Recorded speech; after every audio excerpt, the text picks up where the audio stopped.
Good morning viewers, आप सब कैसे हैं? मैं बहुत अच्छा हूँ और होप करता हूँ आप भी बहुत अच्छे होंगे। हाजिर हूँ मैं अपने डॉग्स के साथ में। मेरे साथ में है डेजी, पीछे लियो घूम रहा है और चिंकी मिंकी अपनी फाइट में लगे हुए हैं। आइए आज शुरू करते हैं अपना नया ब्लॉग। आज का मेरा टॉपिक है एलोपैथिक मेडिसिन के जो रिएक्शंस होते हैं उसके साइड इफ़ेक्ट से कैसे बचें।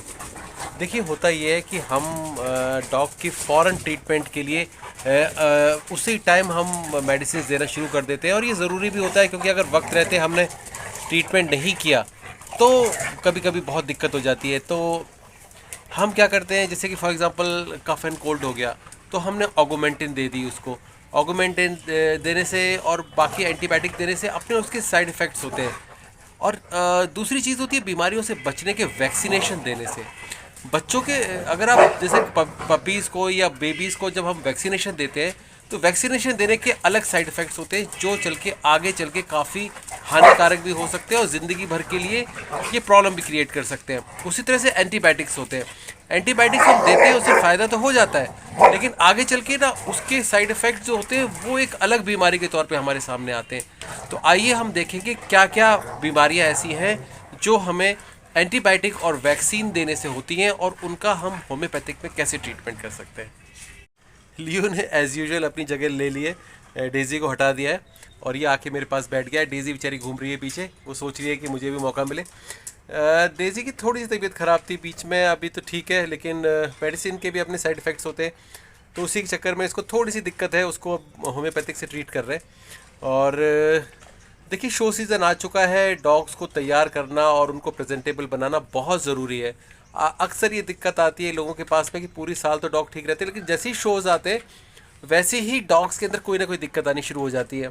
ऐसी दिक्कत जो आगे चल के उनके लिए पूरी साल के लिए उनकी मेहनत पे पानी भी फेर सकती है।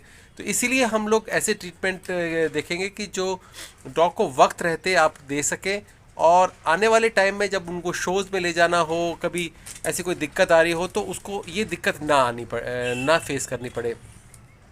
देखिए, इसमें सबसे बड़ी बात है कि जब भी हम कोई भी मेडिसिन का इस्तेमाल करते हैं तो हमें हमेशा ध्यान रखना चाहिए कि उसके अपने भी साइड इफ़ेक्ट्स होते हैं। जैसे फॉर एग्जांपल वैक्सीनेशन।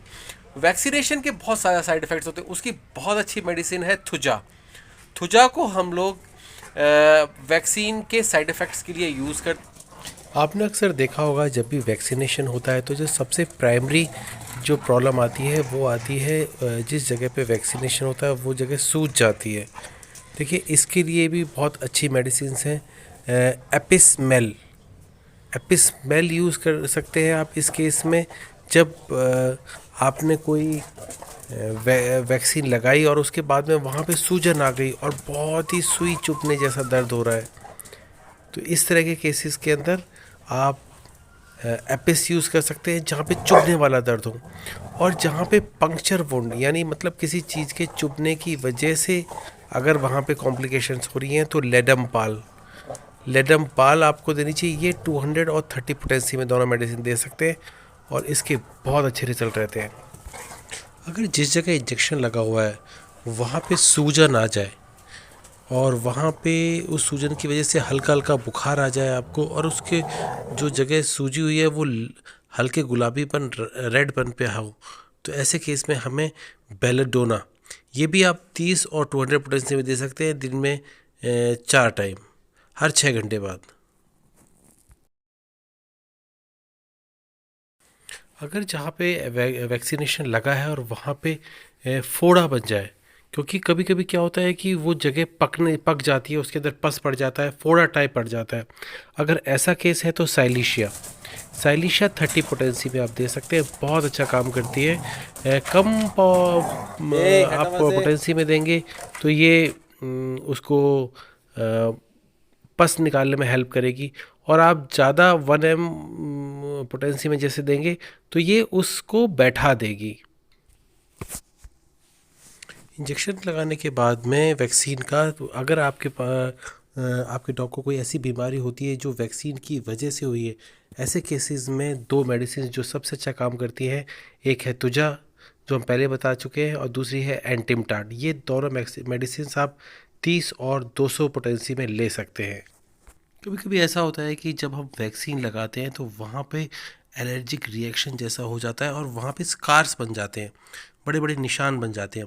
अगर ऐसा केस है तो ऐसे केस में हम वैक्सीनिनम यूज़ कर सकते हैं 30 और 200 पोटेंसी में।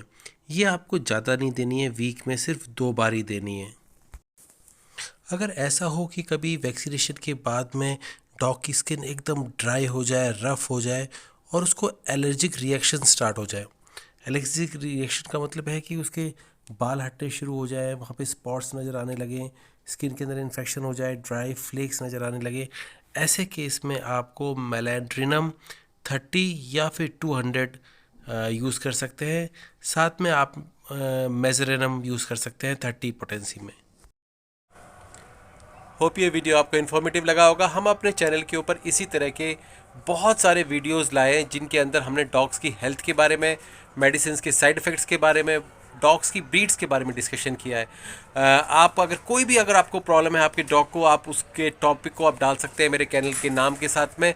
ड्यूराबुल कैनल लिखिए और उसके पीछे अपनी प्रॉब्लम लिख दीजिए। यूट्यूब पे आप सर्च करेंगे तो मेरा वीडियो ज़रूर मिल जाएगा, आपको कोई ना कोई वीडियो ज़रूर मिल जाएगा।